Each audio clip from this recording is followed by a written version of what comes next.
You ask Tiger to solve. This deals with linear equations with one unknown. The final result is f equals 8. Let's solve it step by step. Simplify the expression. Expand the parentheses. Simplify the arithmetic. Group all constants on the right side of the equation. Add 9 to both sides.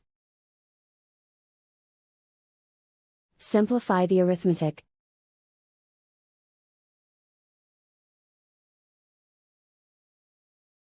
Isolate the f.